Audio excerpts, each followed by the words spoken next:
Кутмандуу кушуба кечиңиздер менен сүйүктүү теле көрүүчүлөр. Иш жума аяктап үй бүлө менен ысык чай менен сыналгыда отуруп, бир аз эс ала турган убакыт келип жетти. Жылмаюу өмүр узартат дейт. Сиздердин өмүрүңүздү узартууга биз да даяр болуп турабыз. Улуттук телерадио берүү корпорациясында үй бүлөлүк ынтымакты даңазалаган номер 1 шоу Түгөйлөр таймашы башталды. Саламатсыздарбы?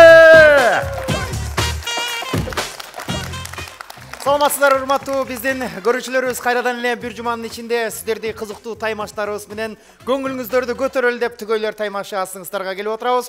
Бүгүн дагы сиздерди кызыктуу эң сонун оюндар күтмөкчү. Бул Түгөйлөр таймашы, биз баштайбыз. Албетте эле сүйүктүү күйөрман, сиздерге эске салып өтөлү, биздин тандоо турубуз мына аяктайын деп калды.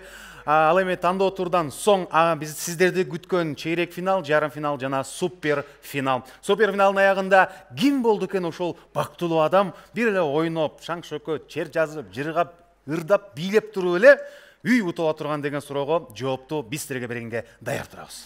Албетте, биздин эфирибизге келип оюндарыбызга катышып болгон Кыргызстаныбызга, кыргыз элибизге таанымал болот дагы жана башкы демөөрчүбүз Дөөлөт курулуштун бир бөлмөлүү батирин утуп алмакчы. Бүгүн мына ушул оюнубузга катышып, кийинки баскычка өтө турган түгөйлөр менен сиздерди тааныштырабыз. Биринчи үй бүлө Акжол жана Эльвиранын үй бүлөсү, кол чаап тосуңуздар.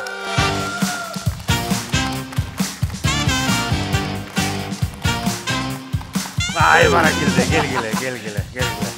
келиңиздер, ортого келип бериңиздер. Кош келиңиздер. Биздин төрүбүздүн коноктору келди. Кандайсыздар? Жакшысыздарбы? Бир жакынап келиңиздер, бири-бириңиздерге жакын кол кармашып туруңуздарчы.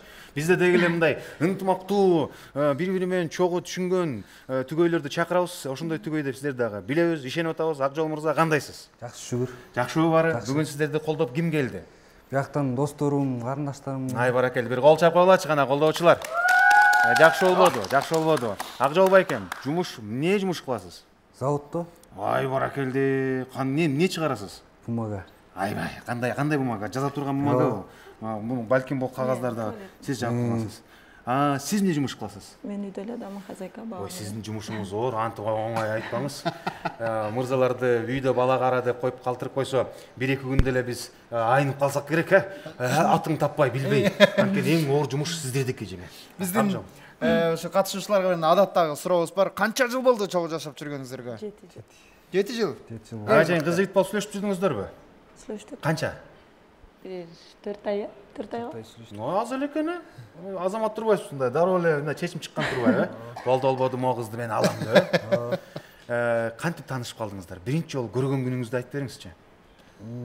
Кафеден таанышып калып. Эмне кылып аттыңыз эле кафеде негизи?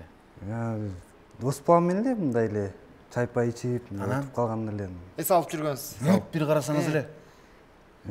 Эч нерсе эле бир супсул кирип келдиби? Ооба. Эльвирайым, сиз кафеде эмне кылып аттыңыз эле? Биз негизи бияктын классташ баласы менен мен ошо сестренкам сүйлөшчү да. Анан экөөнүн немеси менен чакыруусу менен мен баргам. Анан бул жакта чыгарып калды. Демек, жана кош свидание болгон турбайбы? Ошондой болду. Сиздин классташ менен сиздин сиңдиңиз азыр экөө баш коштубу? Жок, кошкон жок. Алар окшошпой калдыбы? Сиздерди тааныштырып өздөрү окшоштура албай калышкан турбайбы? Эми ар ким өзүнүн үй бүлөсүн куруп кеткен чыгар азыр ушул убакта. Айтып кетсеңиздер, дегеле. Себепчи болду да бизди тааныштырганга экөө. Экөө себепкер болду. Ошого дагы рахмат деп коелу. Бир кол чаап коюңуздар ошол. Дос балага жана сиңдиге. Демек, ошол жакта отуруп тааныштыңар. Биринчи суроо эмне сурады? Биринчи суроо 5 мүнөткө бер келчи деди. 5 мүнөткө келсең? Жок, анткени жок, 5 мүнөткө келе аласыңбы деди. Анан кайсы жакка жылдыңар? Мындай эле эшиктин астына чыксам, номериңди калтыра аласыңбы мүмкүн болсо деди, ошо. Калтырдыңыз. Ооба, бергем номер. Сиз эле дароо эле берип салдыңыз номеринизди. Берип анан мен таксиге мени салып ийген да. Таксиге салып ийген. Анан канча күндөн кийин чалды? 4 айдан кийин чалды, үйлөнүп алды дейсизби? Ошо күнү чалды, анан мен үйгө барып уктайм дедим. Андан кийин 2 күндөн кийин чалды, ошентип жолугуп калдык. Анан жолугуп калдыңыздар, Ай баракелде. Эми мындай жашоодо, үй бүлөлүк жашоодо азыр сизге бир өзүнчө жооп бериңиз, сиз да өзүнчө жооп бериңиз. Үй бүлө үчүн, түгөй үчүн жашоодо бирден бир эң маанилүү нерсе эмне сиз үчүн? Маанилүү ынтымак го. Үй бүлөдө ынтымак, Сиз үчүнчү? Мен үчүн деле ошо ынтымак, бактылуулук, бири-бирин түшүнүү. Эми ушуга уландысы ар бир эми казан аяк кагышпайт. Ар дайым чыр чатак болуп турат, кичине чурчуңдаган болуп турат. Ошол учурда ким биринчи барып эми кой, менден кетип калыптыр деп барат кечирим сураганы. Мен го дейм. Көбүрөөк сурайт. Сиз кичине көк бетирейге окшойсуз, тырышып алып жүрө берет окшойсуз да. Деги эле эми жараткандагы уста да ушундай сонун түгөйлөрдү бири-бирине жүп кылып коет. Канча бала, канча кыз? 2 кыз. 2 кыз. Эки кыздын атасы. Өмүрлөрү узун болсун. Сизге буюрса бейиштин эшигин тээп киргенге путевка даяр болуп калыптыр да. Буюрса, бүгүн анда сиздерге ийгилик каалайбыз. Экөөңүздөргө тең төрдөн орун алып бериңиздер. Кол жаабалар жана. Төргө атабыз. Сүйүктүү күйөрмандар, ушул түгөйгө атаандаштык кылып, Акжол менен Эльвирага биз алардан да кыйыныраак болобуз. Керек болсо, ушул 1 жыл бою сезонго катышып аткан түгөйлөрдүн баарынан биз кыйын болобуз деп Таалайбек менен Айдина келди. Тосуп алыңыздар.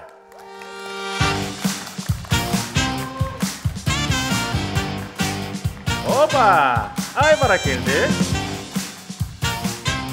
Келиңиздер. Ассаламу алейкум. Кош келдиңиз. Кандайсың? Жакшы. Талайга жакшыбы? Десок жакшыбы? Сериозду келдиңиз. Аябай серьезно келдим. Мен коркуп кеттим. Талайга мен карызым жок беле депчи. Же урматтын карызы жок беле эмне Походка Макгрегор. Жакшы эле келдиңизби? Мен уктум эле ушу Конор Макгрегордун походкасын талайга ойлоп тапкан депчи. Ошо чын окшойт. Эмне жумуш кыласыз ошодо? Курулуш иштери менен ички иштерин. Жакшы. Кооздукту жасайсыз, Жеңебизчи? Мен үйдө онлайн идиш аяк сатам, декретке байланыштуу. Жакшы. Деги эле азыр онлайн көп адамга пайдасы тиеп атат. Үйдө отуруп эле акча тапкың келеби дегендердин бирөө сиз турбайсызбы? Үйдө отуруп эле акча тапат экенсиз да. Билип алгыла туугандар, андай адамдар бар турбайбы көрсө, бир кол чаап коюңуздар. Мен дагы ушундай бизнес кылат элем дегендер Айдина айымга биздин эфирден кийин өз баракчасына, Инстаграмга жазгыла. Биздин баракчабызга жазып, Айдинаны издеп атам десеңиздер, Айдина айым ошону көрүп туруп сиздерге өз директке жазат, туурабы? Ооба. Талайбек эке, баш кошконуңуздарга канча жыл болду? 3 жыл. 3 жыл. Эми Алип ака сүйүү свежий экенсиң экен да. Алгачкы декреттен чыга элекпиз.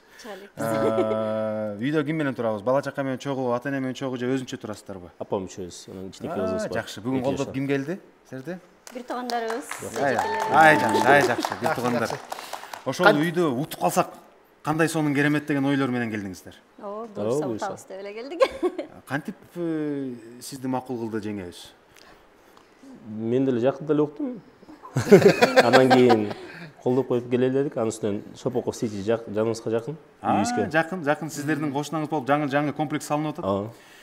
Эми сиз эми куручу экенсиз деп ремонт кылат десек, ремонту менен чогуу тапшырабыз. Эми бирок кааласаңыз ошол ремонтту кайра башынан сыйдып салып туруп кайра өзүңүз деле кыла берсеңиз. Өзүңүз каалагандай кылып жасабасаңыз болот. Эми эң эле маанилүүсү. Биз ар бир түгөйдөн ошону сурап кетебиз. Үй бүлөлүк ынтымак үчүн сиз үчүн эң маанилүү эмне деп ойлойсуз? Эң маанилүү аябай эле көп нерсе болсо, бирок эң негизгиден бири-бирин түшүнүп, ой максат бир болуш керек. Анан жашап атканда ошол башкы сезимди сактап калыш керек. Ал кайсы сезим? Бул бири-бирин сыйлоо. Сыйлоо, Сый урмат. Жакшы. Ал эми Айдина айым сиздин оюңуз боюнчачы? Бири-бирин түшүнүп жашаса эле баары жакшы болот. Бири-бирин колдоп, колдош керек. Бири-бириңер менен түшүнүктүү тилде сүйлөшүш керек. Кантип тааныштыңыздар элесиздер? Биз таанышканыбызга аябай көп болду. Айына айтып отурсак бүтпөйт азыр. Ошонусу кызык да бизге. Канча жыл болду? Мисалы 3 жыл баш кошупсуздар, ага чейин кыз жигит болуп көп жыл жүрдүңүздөр окшойт, Канча жыл? 13 жыл болуп калды таанышканыбызга. Мектеп кезибизде эле таанышып. 10 жылдан мурун таанышып жүрүп, анан үйлөнгөн турбайсыздар. Бир мектепте окудуңар беле? Жок, мектепте эмес. Биз больницадан таанышып калганбыз. Бул аябай романтикалуу окуя окшойт. Бая ооруканада таанышкандар деген азыр. Эмне болуп тааныштыңыздар? Костең ооруп жаттык. Биринчи мен жаткам, анан жолдошум келип калды, таанышып калдык. Кечке эле карай берчи мени. Эмне эле мени карай бересиң десем, өмүр бою ушинтип сени карап өтөм деген, анан. Ал кезде канчанчы класс? Ал 2011-жылы 10-класс болчу. Мен 8-чи класс болчумун. Анан Кудай буйруп. Кол чапасак болбойт, туугандар. Өзгөчө таанышып экен, өзгөчө. Деги эле Талай мырза, Айдина айым адам баласы өзгөчө. Мен ооруганда жарабай калам, кебетемчи. Ушул Айдина айымдан үйрөнүш керек болчу, ооруганда сулуу ооруйт окшойт. Нур чачыратып элечи. Ошо ооруп аткан адамды сүйүп калыш дагы кандай сонун экен. Эч качан оорубагыла. Ошентип келди сизге, эмне эле мени карай бересиң деп сурады. Ошондой эле дароо айттыңызбы, өмүр бою сени карагым келет деп. Сиз китеп жазыңыз. Бир сүйлөм менен кантип сүйдүрүп алыш керек деп.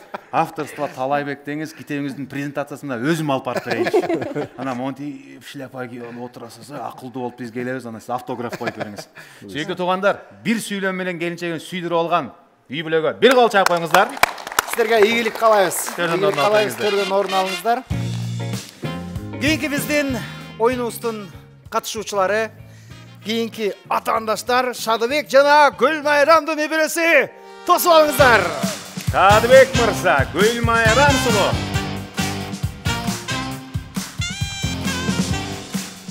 Assalamu alaikum. Hoş келипсиздер. Келиңиздер, жакынга келип бериңиздер.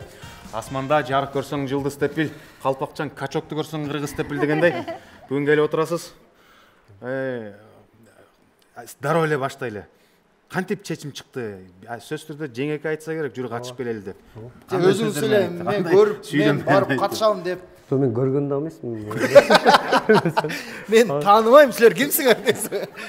Келсем катталып койгон экен, анан 2 күн мурда айтты, анан колдоп келдим келче. Өзүм негиз каяка келгенимди эле билген жокмун. Өзүм негиз кимсиңер силер? Шадыбек байке, менин атым Санжар. Меники Урмат. Урмат. Биз бул жерде азыр бул жерге кой алып келебиз. Эң бат убакта койду соебуз. Жиликтеп бүткөнгө чейин жарыш кылабыз. Макулбу, даярсызбы? Албетте тамаша. Биз үй бүлөлүк ынтымакты даңазалаган долбоорубуз байкем. Эми сиздерди биздин маалыматыбызга жараша Гүлмайрам айымдын айтышы боюнча бири-бириңиздер менен мамилеңиздер аябай жылуу экен, бири-бириңиздерди жакшы түшүнөт экенсиздер. Ошого көпчүлүккө, миллиондогон биздин аудиторияга үлгү болсун деп сиздерди чакырып келип атабыз. Siz aytқанда эле макул болуп эле кеттиңизби же бир топко чейин көнө албай, көнүшө албай, анан эмне дедиңизби? Сүйлөштүк, анан кайра макул болуп колдогонго тура кеткен атты. Саны сүйлөйт экен. Колдоңго тура келди, айла жок. Бул жактан Гүлмайрам айым катуу жана торпак кезинде сүз алган окшойсуз. Чылбырды колго кармап туруп, басма элди бекем тартып туруп деп тамашалап коелу. Канча жыл болду баш кошконуңуздар? 6 жыл. Машалла. Канча бала чака? Бир уул, бир кыз бар. Өмүрлөрү узун болсун. Бүгүн сиздерди колдоп ким келди? Энем, туугандарым келди. Бир кол чаап коюңуздарчы гана. Эниңиз, туугандарыңыз. Ана, бири-бириңиздерге жакыныраак туруп алыңыздар. Биздин көрөрмандар ойлоп калбасын, бейтаныш адамдар чогуу келип алган окшойт депчи. Сиздердин атаандаштарыңыздар бирөөсү ооруп таанышып калыптыр. Силер кандай болуп таанышып калдыңар? Бирөөсү кафеде кайфовать этип таанышып калыптыр.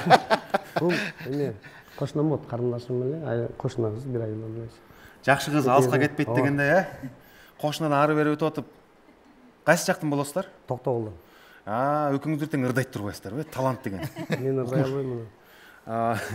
Токтогулда бизди көрүп аткан туугандарыбызга бир ысык салам айталы. Анан кошунаны байкап жүрдүңүз, эми аны көп жыл байкап жүрдүңүз да. Башта өзүбүз эле чоң айттык да. Кантип чоң айттыңыз? Мен 7-чи класста окуганда бул 1-чи класста окуйт эле. Ошодон бери 7-чи класстагы бала. Карасаң кыз жок. Тарбиялаш керек болду. Анчалык эмес, чоңойгондон кийин кичинекейинен чоң айттык. Кичинекейинен чоң айттык. Айылга башка балдар келсе ары бери айдап, бул брондолгон деп. Бул жерге жолгогула деп. Гүлмайрам айым, эми албетте, сизде оюңузда бар болсо керек. Кандай подходдор менен келген, кандай сөздөр менен сиз менен таанышкан? Биринчи эле мындай мен сүйлөшө албайсыңбы же болбосо башка сөздөрдү айтпайлы, сен меники болосуң деп айткан. Мындай эшиктин алдында турасыз, тиги кашан бери жагынан атып, сен меники болосуң. Жо, эже сиз эмес, сен. Эже сиз эмес. Сиз эмне дедиңиз андан Гүлмайрам? Макул дедим. Макул. Чоңой берели. Мектепти бүтөбүл деп. Деги эле чечкиндүүлүк жакшы турбайбы? Сизге ошондой ой айтсам кантип келди эле? Мына сен меники болосуң деп айтканга түрткү эмне болду эле?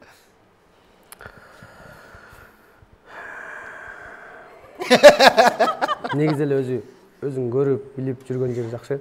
Башка, мисалы Кыргызстандын ичинде бардык эле кыргыз кыздарын баарын урматтайбыз, сыйлайбыз.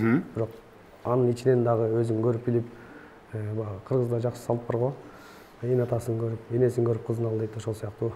Биз дагы өзүбүздүн айлабызда жакшы үй бүлөлүү кыздын көрүп билип мындай жүргөн кишинин байкадыңыздар да, Саадыбек бала азыр кайын журтка жирний плюс алып койду окшойт. Байкадык, энесин көрдүк, жакшы экен деп туруп. Эми сиздерге ийгилик каалайбыз. Төрдөн орун алып бериңиздер. Бир кол чайып коюңуздар. Рахмат. Ушундай чечкиндүү түгөйлөр жакшы. Сен меникисиң деп туугандар байкап атасыздар, өзгөчө бойлук жигиттер. Бүгүн ар бир мырзанын өзүнүн ыкмасы бар экен. Бирөө башкача кылса, бирөө мындай кылат экен. Сиздер дагы акырындан жаза бериңиздер. Жазып, билип, эң негизги чечкиндүү болуп, өз жүрөгүңүздүн кожойкесин жакшы тандап алыңыздар. Ал эмес биз берүүбүздү баштайлы. Жанагы мындай бар го. Ой, мен үйлөнөйүн десем кыз жок, ой, мен турмушка чыгайын десем жигит жок деп жүргөн жигиттер, кыздар мына ушинтип үйлөнүп туруп жеңиштерге жетип топ 3 жер бар экен. Кафе, больница, айыл. Байкадыңыздар. Силер туура эмес жакта издеп жүрөт окшойсуңар. Ошондуктан байланышкала биз менен, биз катышуучулар менен силерди байланыштырып коелу.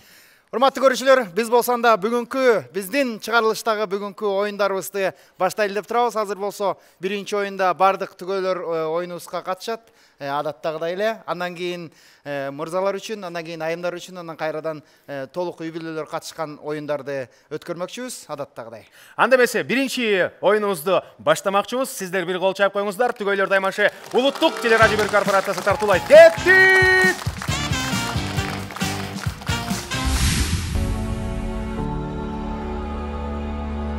Шопоков Эко-Сити турак жай комплексине кош келиңиз. Бул жерде сизди эмне күтөт? Жашылдандырылган аймактар менен гармонияда бактылуу жашоо мүмкүнчүлүгү. Заманбап дизайн жана экологиялык тазалыктан пайда болгон комфорт. 4 блок, 14 кабат, сейсмикалык жактан талапка жооп берген монолиттүү корпус. Үйүңүзгө табыгый жарыкты жана бейпилдикти тартуулаган чоң терезелер. Сергек жашоо үчүн оюн аянтчалары, олимпиадалык стандартындагы бассейн, вело жана чуркоо жолдору, жашыл паркы бар, табият койнунда жашоо мүмкүнчүлүгү. Дөөлөт курулуш компаниясы уникалдуу сунуш тартуулайт. Батирди даяр ремонту менен 15 жылга чейин бөлүп, пайсыз жана баштапкы төлөмсүз сатып алсаңыз болот.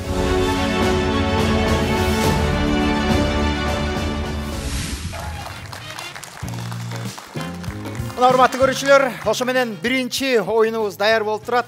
Супер реакция. Эң ыкчамдыкты, эң мына рандом түрүндө түшө берет. Ал эми эң көп таякчаны кармаган түгөйгө биз упай беребиз. Биринчи жолдошу кармайт, андан соң айымдары кармайт. Мына мисалы үчүн мен кармай албайтам. Экоону кармадым.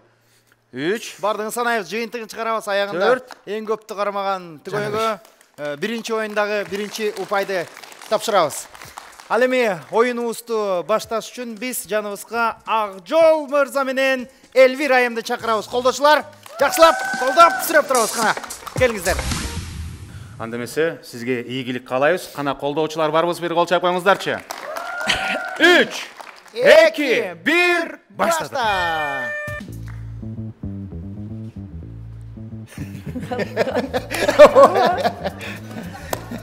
Карма бол эки жактан кара. Карма. 1.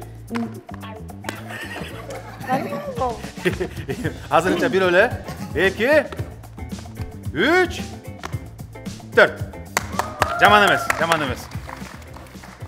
Сизди мен ойлотпайм, жактан бир таанышты көрүп калдым. Алыска каласыз. Азаматсыз. Жакшы эле же биздин жарыктаткычыбыз таанышыңыз бекен? Муке деп. Салам алейкум. Бир кол чаап коюңуздар. Баары жакшы эле бекен? Кана 3, 2, 1, баштадык.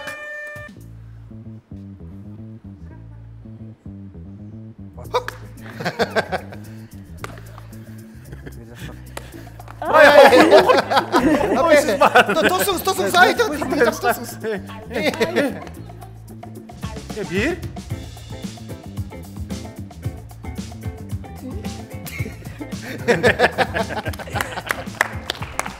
Сиз деген, өзүңүздүн ырыскынын баарын жайлап атыңызбы? Чачыратып едиңиз бардыгынчы. Жалпысынан бизде 6 болду, Жалпысынан 6 болду. Бул түгөйдө 6. Браво. Браво. Сіздерге чоң рахмат. Андемесе, чогуу санайбыз, биз менен чогуу. Көрмандар, бир туугандар, достор. 3, 2, 1, кеттик. Хоп. 1, 2, 3, 4 buldum. 4, 5, Ora keldi Altı. 6, 7. Azamatsыз. Бирок туңгучка чейин ыргытпай деле койсоңуз болот. Келиңиз, Таалайбек мырза, колундагы узун экен. Сизде Кудай таала бойду да бериптир сизге. Эми бул жерде Кыйналбай эле мындай кармай берсеңиз болчу да. бул жерден реакциядан бардыгы. Албетте. Ийгилик, кана колдоочулар. 3, 2, 1, let's go.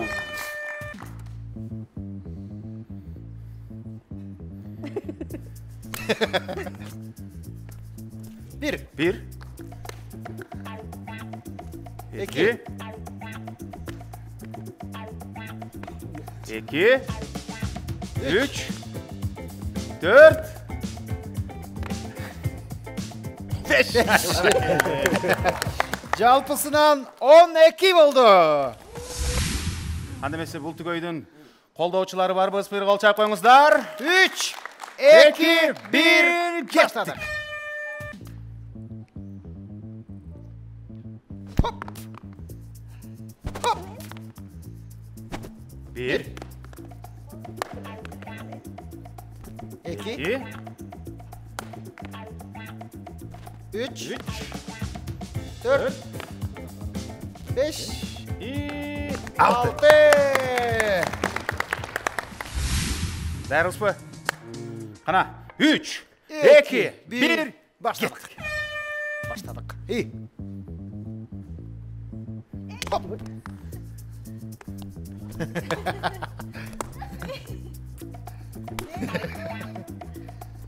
Көрүнбөйм осы. Кетке жаман Ой, Алсыбек элдин баарын эле бетте болот. көрүнбөй калат. Жакшы. Сиз деген туура жуп тандапсыз. Болбосо жеңе жок болгондо өкмөр явно ачка калмакмын. Деги эле бар го. Аялыңды жакшы танда деп туруп. Туура эле кылган турбай, бир кол чаап коюңуздар. Бери келиңиздер. Кана. Ошо менен жыйынтык чыгаралы, урматтуу көрүүчүлөр. Биринчи оюнубузда Акжол менен Элвирада 6 упай, Шадыбек менен Гүлмайрамда 6, ал эми Талайбек менен Айдинада 12. 12-ни кармашты дагы. Утуп алышты, куттуктайбыз сиздерди. Талайбек мырза менен Айдин айымга кол чабуулар. Жана кайсы ооруканада таанышканда айтпасак болмок экен да. Ал жакта ошол жакта иштеп атканда дарыгерлер, биз сонун үй бүлөнү баштап койгон турбайбызбы деп калышмак. Аны кийинчерээк суроо. Жана биздин көрүүчүлөрүбүздүн эсине салып кетели деп атабыз. Ушул оюнду түгөйлөр таймашынан эле көрбөстөн өзүңүздөрдүн жакшылыктарыңыздарга, үйлөрүңүздөргө дагы оюнууну каалап аткан болсоңуздар, Smile Group деген биздин Айбек деген досубузга кайрылып, үйүңүздөргө алып барып алып, реакцияны текшерип ойной берсеңиздер болот. Албетте, түгөйлөр таймашынын эң негизги биз алда койгон оюбуз бул сиздер дагы бир гана берүүдө эмес, шернелештер, достор, жакындар менен ынтымакта жакшы убакытта ушул бир жарыш менен убакыт өткөзсүн, жана албетте эле бири-бири менен ынтымакта болсун деген ойду биз сиздерге сунуштап атабыз. Ал эмесе түгөйлөр таймашы Улуттук телерадио берүү корпорациясында алдыда экинчи оюн. Бул оюнду биз айымдар үчүн даярдаганбыз. Мырзалар чакырабыз дагы, алар менен сүйлөшөбүз. Канчалык деңгээлде сүйүктүүлөрүн жакшыраак билет экенин байкайбыз дагы. Андан соң айымдарга, жеңелерге болгон оюнду баштайбыз. Бир кол чалар менен улантабыз. Түгөйлөр таймашы. Үй бүлөлүк ынтымакты даңазалаган түгөйлөр таймашы долбоорунун башкы демөөрчүсү Дөөлөт курулуш компаниясы. Эң мыкты компаниядан биз сиздерге Шопоков Эко Сити турак жайын сунуштайбыз. Түгөйлөр таймашынан уктук эле Санжар реклама кылып атат деп барсаңыздар болот. Баштапкы пайызы жок. 15 жылга шашпай бөлүп төлөй бересиз. Ал эми үй 3 жылдын ичинде курулуп бүтөт. Айта турган нерсе, 15 жыл курулат окшойт деп коркуунун кажети жок. Келиңиздер, документтерин барын көрүңүздөр дагы, өзүңүзгө жаккан, өзүңүзгө туура келген үйдү тандап жашаңыздар.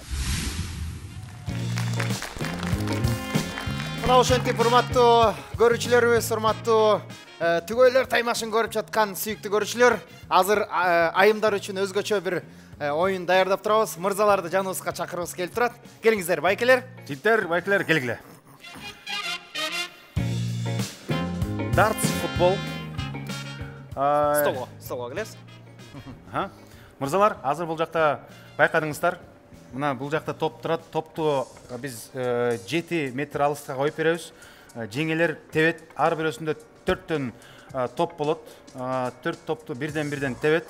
Алысырактан мындай байкап ыкмасы менен, ал эми сиздер азыр бул жакта канча даана упай болгонун даана так табышыңыздар керек.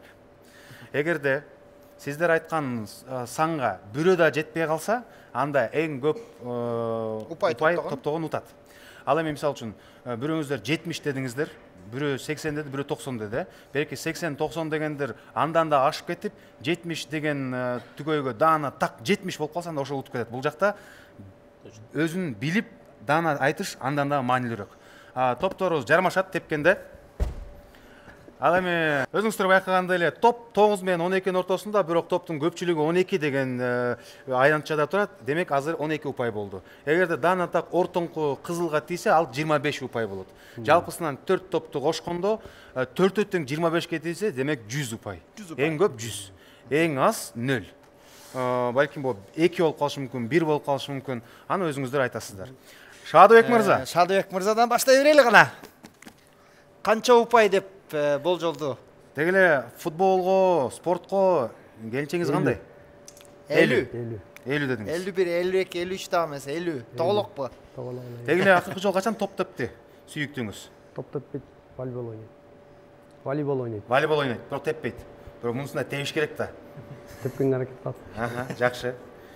Так, Шадыбек байкем айтты. Талабек мырза? 35. 35. Дан эсептеп койдуңуз окшойт, мүмкүнчүлүктү байкап туруп. Айдын айым дегеле топ терип турабы? Кеде. Кызым менен эле. Жакшы, үйдөн эле. Ак жол байке? 55. 55 келем коюп туруп, Оюндун шарты боюнча айтып кеттик, эң кыска, эң аз сан айткан биринчи баштайт, андан кийин катар менен кете берет да. Ошондо Талайбек Айдина айым баштайт. Андан соң Гүлмайрам айым улантат, Элвира айым жыйынтыктайт. Ал эми сиздер жанында Оозу эки айтып турсаңыздар болот, топту коюп берип турсаңыздар болот. Коюп берип, ар бирөөндө бир 4 топ беребиз. Ошого ийгилик каалайбыз. Убакыттын чени жок бул жерде, өзүңөр жакшылап, каалап, мээлеп, түздөп, бардыгын карап туруп анан 4 эле жол тебет. Түшүнүктүү болдубу? Болду. Анда эмесе кол чабуулар менен сиздерди биз ордуңуздарга узаталы. Браво!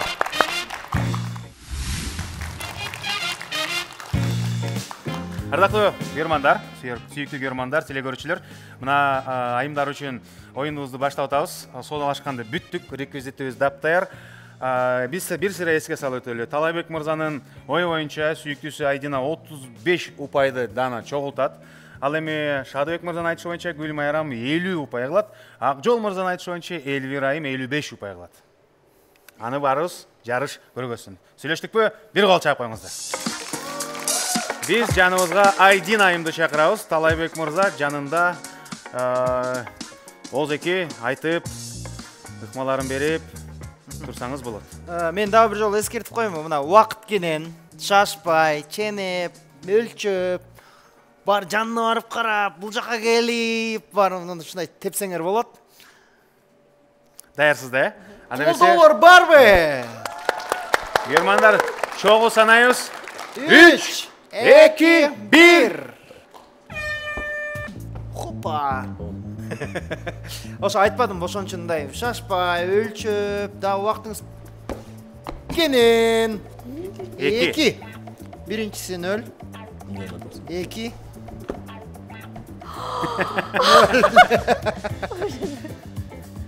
Шашпаңыз.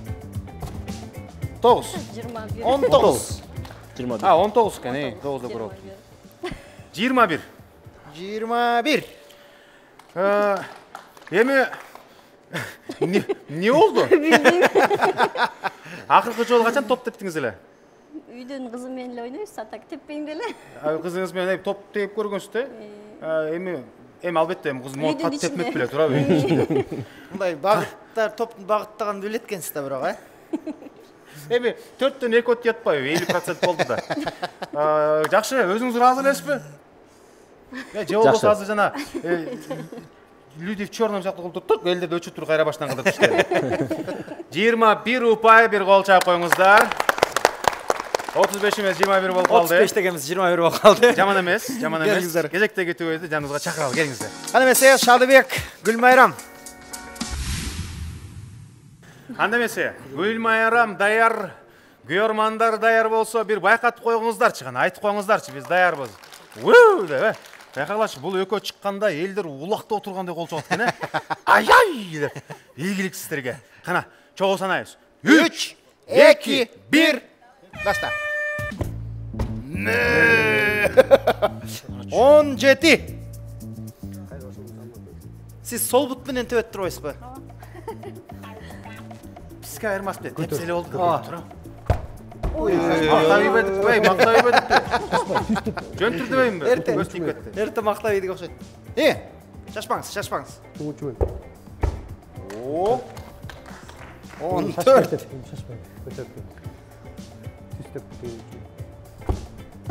Ара келди.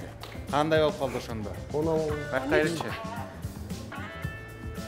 13-тө көбүрөөк экен. Топ 13-тө көбүрөөк. 13-тө көбүрөөк турат. Бирөө тийбей калды. 13. Жалпы эсеп 30 44. 44. Негизи 50 дедик эле, бир тобун истегенде 50 болмок экен, адаптана. Мен жана эме кызыктуу болду. Акырын бир нерсе деп айтып атпадыбы? Эмне деп айтты сизге жолдошуңуз? Эчнерсе деген жок. Эчнерсе деген жокпу? Жөн ачак. Сиз бирдеке дедиңиз. Бай айылдагыдай эле. Жок, эмегендерге үйдө көтөрүп деп турат. 20 цифралар көп экен го, ошол. Мен өтпөйм кайра, унутпа сен меникисиң деп. Рахмат сиздерге төрдөн орун алып бериңиздер. Кол чабалы. Ал эми биздин оюнубузду жыйынтыктайт Акжол жана Элвира. Акжол Элвира жаныбызга чакырабыз. Ийгилик сизге. Баарыбыз даярбызбы? 3, 2, 1, кет. Ой, жакшы депсиң. Жок, шашпаңыз. Убактыңыз кенен, шашпаңыз. Чуркап кел. 2. Капуле.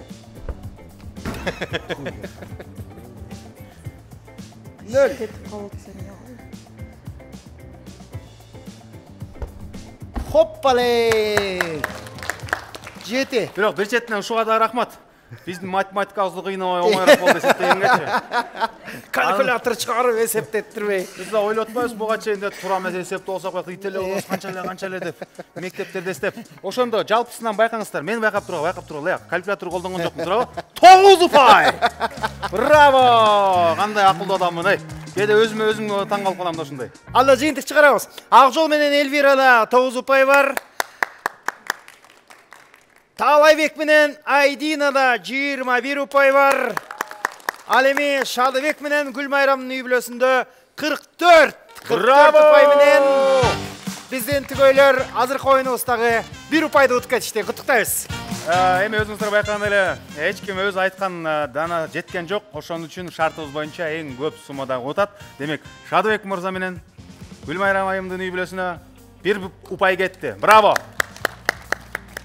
Ошо менен жалпы жыйынтыкты чыгара кетсек, Акжол менен Элвирада азырынча упай жок. Таалайбек менен Айдинанын үй бүлөсүндө 1 упай бар, Шадыбек менен Гүлмайрамдын үй бүлөсүндө 1 упай бар. Алдыда дагы 2 оюн бар. Урматтуу көрүүчүлөр, экрандан алыстабаңыздар. Бүгүн ким жеңет? Бирге көрөбүз. Ал эми алдыңкы 2 оюн бирөөсүндө азыр жалаң мырзалар катышат дагы. 4-чү чечүүчү оюнда 3 упайдын тагдырын чечебиз. Демек, азыр акырына чейин мүмкүнчүлүк ар бир түгөйдө болмокчу.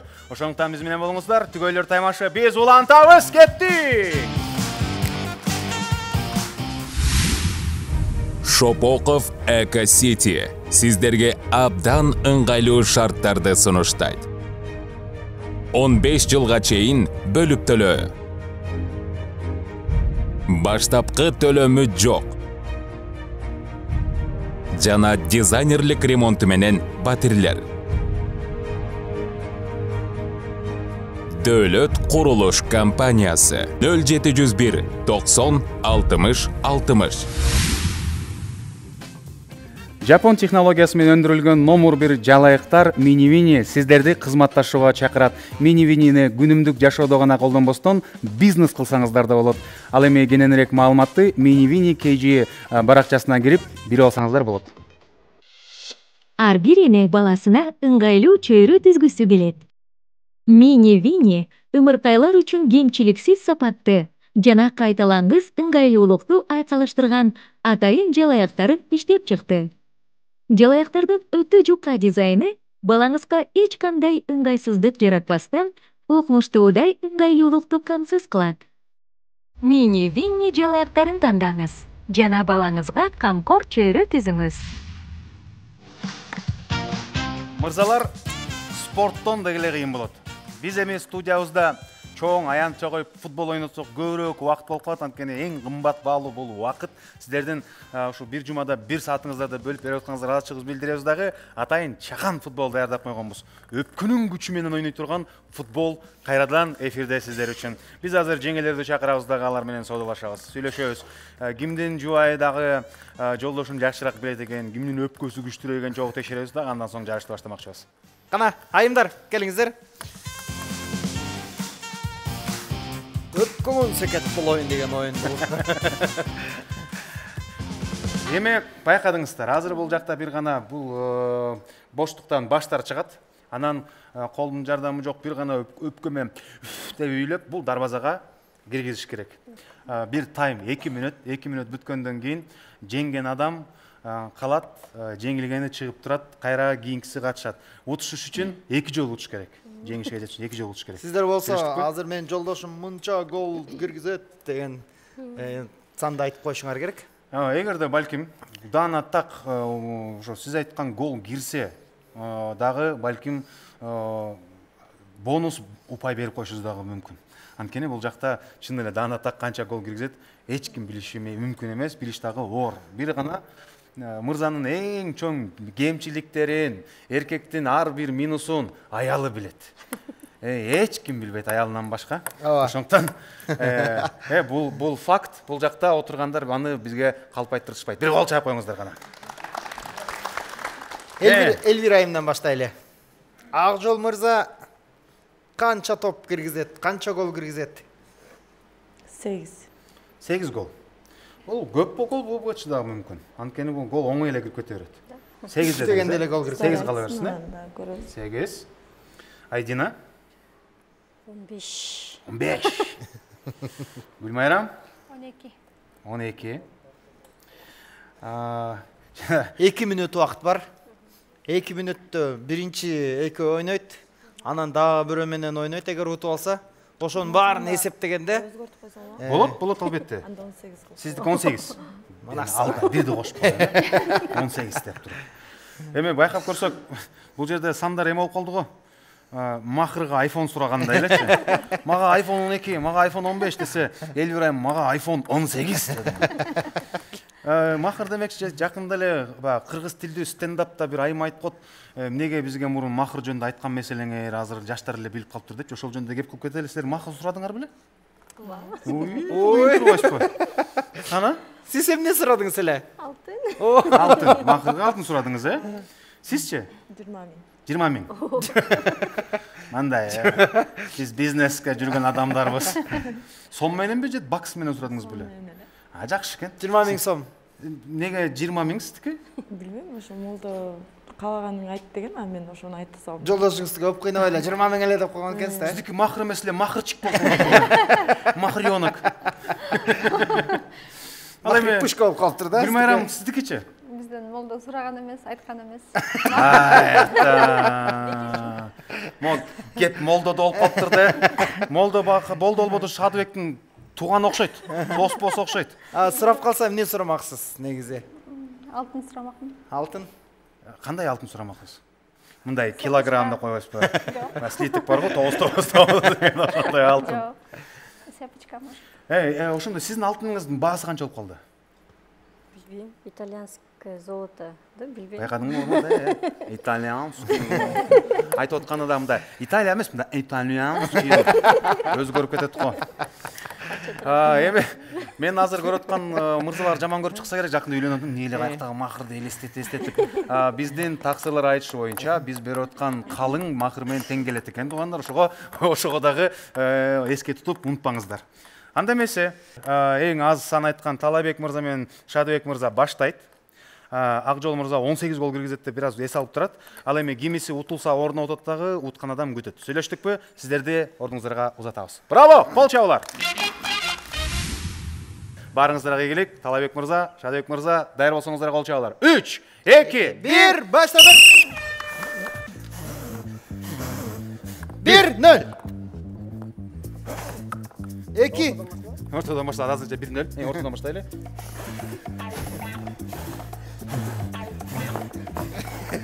1-1. Силер келип колдоп тура берсеңер болот. Мына артына толгула. Айымдар бияка толгула силер. 2-1. Талайбек мырза алды да.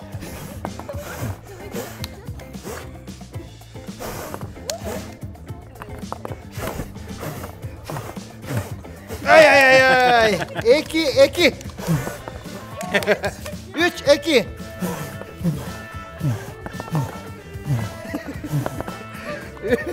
3-3. 4-3. 4-4.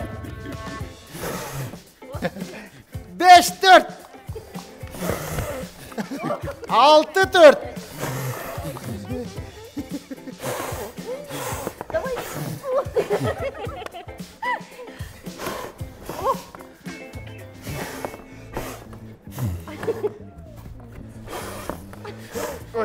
Ой. Давайте. Ай. 6-5. 6-6. Абдан кызуу таймаш болуп атат. 7-6.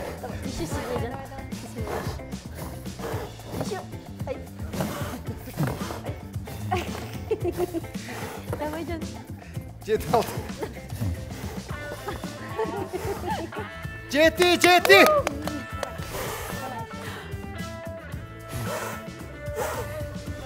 7-7. 8-7. 8-8.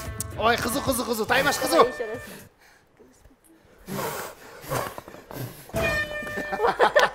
Молодец, Дадыша. 9-8 эсеби менен бул оюнда Талайбек мырза жеңишке жетишти.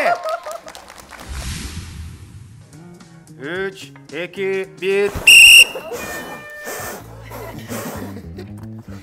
Давай, Джон.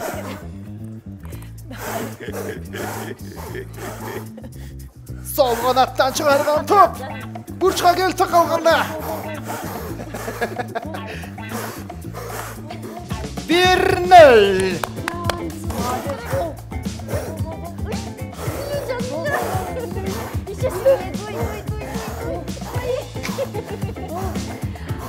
Can giriştir be.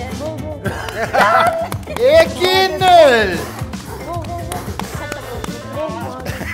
3-0. 3-1. Esep 3-1.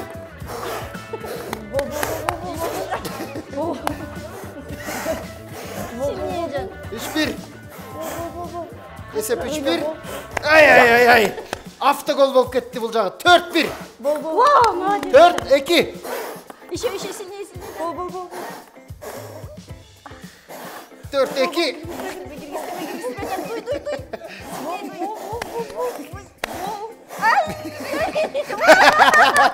Siz özünüz kokol girsiz saladınız mı? 4-3.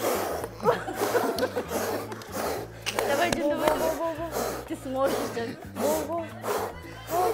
4-3. 4-3. Şuz gerek Can.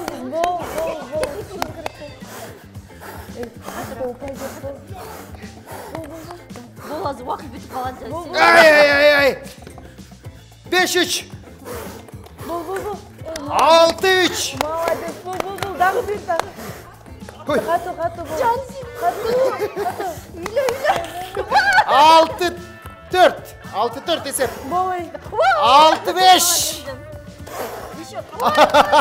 6-6. Еще один.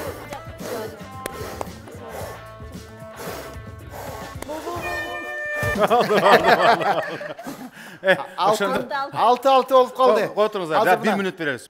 3, 2, 1. 1-0. 2-0. Ой, молодец. 3-0. Давай еще раз. Еще. 3-1. Регистрируй, Жан, ты же. Ой, Жан, молодец. 4-1. 5-1. Давай. Чарчава, Жан, давай.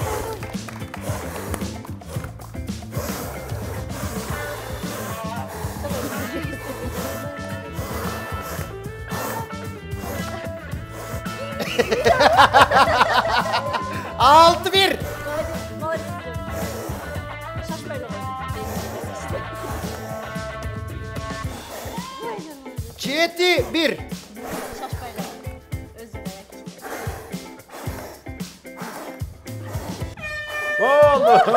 Браво! Албай тұрыңыздар.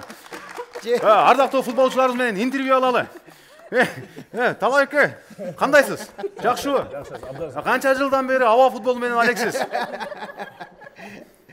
Анча-мынча ойноп. Машыктыруучуңуздун аты ким? Аба футболдо жок. Биринчи жолу. Машыктыруучунун аты сиз окшойсуз. Акжол эке кандайсыз? Жакшыбы? Сиз жакшы келаттыңыз эле, аягында кичине алдырып жибердиңиз. Кручёныйларды жакшы берет экенсиз. Сырыңыз эмнеде, сырыңыз? Кручёныйдын эми бала кезде ойнодук. Жакшы, рахмат. Кичинекей кезден Анда эмесе, кадырлуу телекөрүүчүлөр, эки атаандашын тең уткан Талайбек мырзанын үй бүлөсүнө кол чабуулар! Браво! Талайбек Айдина 2 упай, Шадыбек Гүлбайрамда азырынча 1 упай, Акжол мырзанын упайы алды алдыда.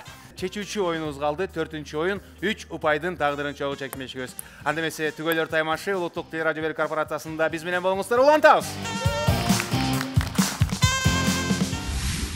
Түгөлөр таймашынын башкы демөөрчүсү болгон Дөөлөт курулуш компаниясынан эң мыкты сунуш бар. Сиз көптөн бери үйлүү боло албай жүрсөңүз, үйгө жете албай жүрсөңүз, Дөөлөт курулуш компаниясы жакшы шарттарды сунуштайт. Анткени баштапкы төлөмү жок, 15 жылга бөлүп төлөп, сиз үйлүү болуп каласыз. Болгону алдыда турган номерлер аркылуу байланышып, Дөөлөт курулуштан үйлүү болуңуз. Сүйүктүү күйөрман, 4-чү оюнга жакындадык. Бул оюнда азыр түгөлөр чогуу катышат, жубайы топту ыргытып берет, мырзасы элеш керек болот. Ал эми бул жакта байкадыңыздар, футбол, волейбол, баскетбол, регби, чоң теннис жана кичинекей теннистин топтору турат. Жалпысынан баарын сумма кошкондо эң көп ким элесе, ошол түгөйгө биз 3 упай тапшырмакчыбыз. Шартыбыз боюнча упайы аз болгондор баштайт. Азыр Акжол менен Эльвира баштайт. Андан соң Шадыбек менен Гүлмайрам улантат, Талайбек менен Айдина жыйынтыктамакчы. Сүйүктүү күйөрман, ушул жарышта сиздердин колдооңуздар аябай керек. Сүрөп, дем күч берип, кол чаап турсаңыздар, сиздердин тууганыңыздарга жеңилирээк болмокчу. Анткени бул жерде 3 упайдын тагдырын чечип атабыз. Жана ошондой эле бардык көрүүчүлөргө, студияда конокторго эскертип кетким келип атат. Кандай сонун мына топторду тепкилеп, нары үйлөп, бери ыргытып эле үйдүн ээси болуп каласың. Башкы демөөрчүбүз Дөөлөт курулуштан бир бөлмөлүү батирди утуп алганга бир кадамга аз эле убакыттар калды. Анда мен чекесинен баштай берели. Албетте, Акжол Эльвираны чакырабыз. Акжол Эльвира, келиңиздер. Поддержка, колдоочулар. Сиз кайсы бут менен тебесиз? Оң бут, сол бут? Анда сиз бул тарапка тураңыз. Келиңиз, Эльвирайым, бул жактан алып берип турасыз. Могул оңоюрактан баштайсыз, футбол тобунан, андан волейбол, андан мындайына өтүп кете бересиз. Бул тарапка. Бул жактан чыкпаңыз, келиңиз, сиз бул тарапта туруңуз, эжеке сиз бул жактан туруңуз. Макулбу? Сүйүктүү күйөрмандар, ардактуу телекөрүүчүлөр, анда эмесе албетте жогоруда урмат айткандай, жаш үй бүлөлөрдү, ынтымактуу үй бүлөлөрдү колдоо көргөзгөн улуттук тилди, бизди ушул ынтымакты даңазалаган, долбоорубузду колдоп аткан Дөөлөт курулушка чоң рахмат. Тизе менен тепсе болбойт. Байкадыңыз, айтып коелу, ошо тизе менен тебем деп аткан ойлорду чыгып калдык. Футболисттер элейт го топту. Мындай тебебиз, же мындай тепсеңиздер болот. Тизе менен элеш оңой болуп калат, тизе менен элемей жок. Даярбызбы? Чогуу санайбыз. жерге топ түшүп кеткенде кийинки тобун ала бересиз. Түшүп кеткенге чейин элейсиз. Вакыт чектелүү эмес, шашпайдан, шашпайдан. 3, 2, 1, кеттик. 1. Аха, 1 болду. Ой. 2, 3, 4, 5, 6, 7, 8, 9, 10. 11. Жакшы. Азырынча 11. Эми баскетболду кичине топ катуураак болот, билесиз да? 1, 1, 2, 12. 12. Эң ыңгайсыз топ. 12, 13, 14, 15. 15. Жакшы. Эми аябай ыңгайлуу топ калды. 15. 15, 16, 17, 18. Аябай жакшы, 18 жана эми майда топ. 18. 19. Акжол мырза 19 топ. 19 жолу. Баракелде. Ажол эке жакшы элеби бары?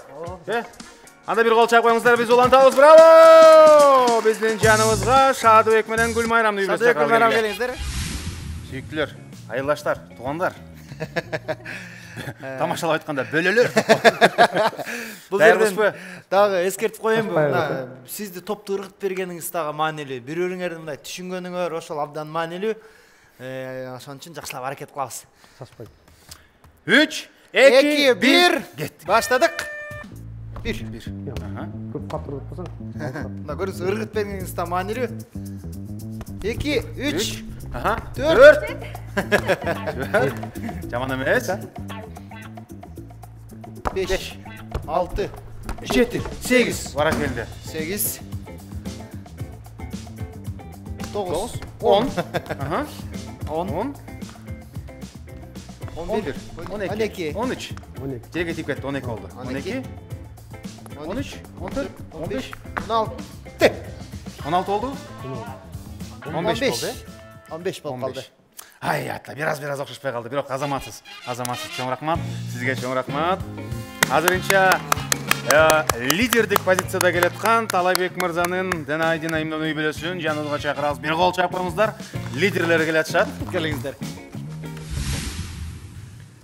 Анда эмесе кеттик. 3, 2, 1, баштадык. 1, 2, 2 болсун. Шашпайле. Кенен убактыңыз бар. 3, 4. Тебериңиз. 5, 6. 6. Азырынча 6. 7.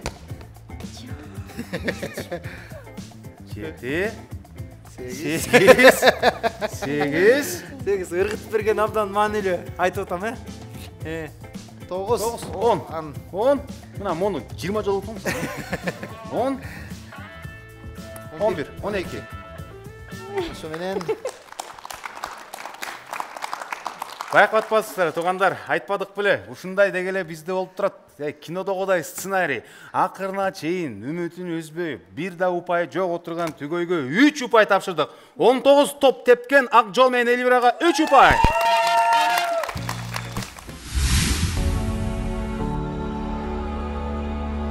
Шопоков Эко-Сити турак жай комплексине кош келиңиз. Бул жерде сизди эмне күтөт? Жашылдандырылган аймактар менен гармонияда бактылуу жашоо мүмкүнчүлүгү. Заманбап дизайн жана экологиялык тазалыктан пайда болгон комфорт. 4 блок, 14 кабат, сейсмикалык жактан талапка жооп берген монолиттүү корпус. Үйүңүзгө табыгый жарыкты жана бейпилдикти тартуулаган чоң терезелер. Сергек жашоо үчүн оюн аянтчалары, олимпиадалык стандартындагы бассейн, вело жана чуркоо жолдору, жашыл паркы бар, табият койнунда жашоо мүмкүнчүлүгү. Дөөлөт курулуш компаниясы уникалдуу сунуштар туулайт. Батирди даяр ремонту менен 15 жылга чейин бөлүп, пайсыз жана баштапкы төлөмсүз сатып алсаңыз болот.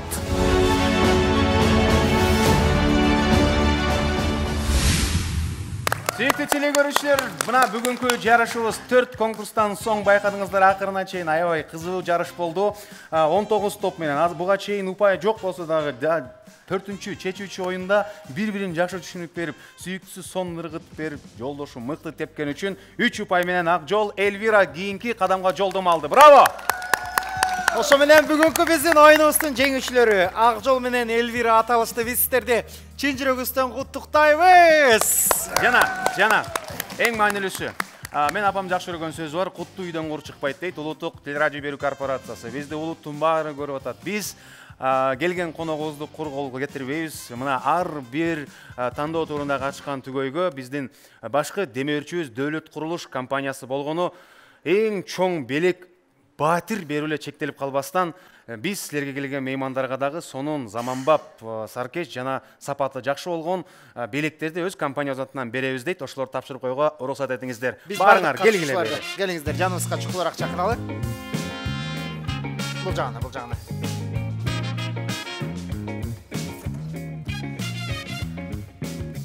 Албетте, оюнубузга катышып бергениңиздер үчүн чоң рахмат. Жеңүүчүлөрдү куттуктайбыз. Жеңилип калгандар капа болбоңуздар. Оюнда бирөө утулат, бирөө утат экен. Бүгүн бул түгү Ак Жолдун үй бүлөсүнө буйруптур жеңишти. Биз сиздерди куттуктап, билектерибизди тапшырып коелу. Дөлөт курулуш компаниясы бир гана батир берүү эле чектелбестен жогоруда айтылгандай ушундай сонун белектер даярдап койгон. Бул белектерди өзүңүздөр байкап ачсаңыздар, жашоодогу керек болгон сонун, азыркы учурдагы заманбап дорого керек болгон сонун буюмдар. Анда эмесе Дөлөт курулуштун атынан сиздерге тапшыралы. Келиңиздер. Мына мырзалар, оюнубузга катышып бергениңерге чоң рахмат. Жана ошондой эле сиздерди биздин бүткүл өлкөбүздүн көрүүчүлөр көрүп атышат. Бүгүндөн баштап сиздер жылдыз болдуңуздар. Анан биздин расмий өнөктөшүбүз Mini Vini компаниясынан сиздерге дагы бөбөктөр үчүн атайын даярдалган жалаяктарды белек кылмакчыбыз. Жапон технологиясы менен өндүрүлгөн атайын терең урматтоо менен ар бир үй бүлөгө аябай көп каражатты короткон ушу жалаяктар ушул бизден сиздерге болгон белек болсун. Mini Vini компаниясы баарыңыздарды жакшы көрөт. Келиңиздер.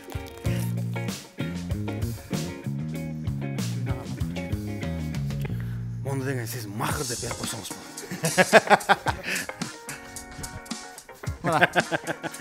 Келиңиздер. Сүйүктүү түгөйлөр, ар бирөөңүздөрдүн жүзүңүздөрдөн нур чачыраган түгөйлөр экенсиздер. Ушуңуздардан жазбаңыздар. Биз ар дайым сиздер мененбиз. Урматтуу көрүүчүлөр, мына ошентип бүгүнкү оюнубуз соңуна келип жетти. Биз сиздер менен коштошпойбуз. Эмки жумада дагы эң кызыктуу оюндарыбыз менен сиздердин астыңыздарга келмекчибиз. Бул түгөйлөр таймашы. Сүйүктүү көрөрмандар, бизди улуттук телерадио берүү корпорациясынын эфиринен көрүп аткандар, жана албетте эле дүйнөнүн 4 бурчуна чачыраган кыргызстандыктар дагы бизди көрүп турушат. Ошондуктан социалдык баракчаларга жана YouTube каналыбызда силердин ой пикириңиздерди күтөбүз. Bir жумадан кийин көрүшкөнчө сак саламатта алыңыздар. Чоң рахмат!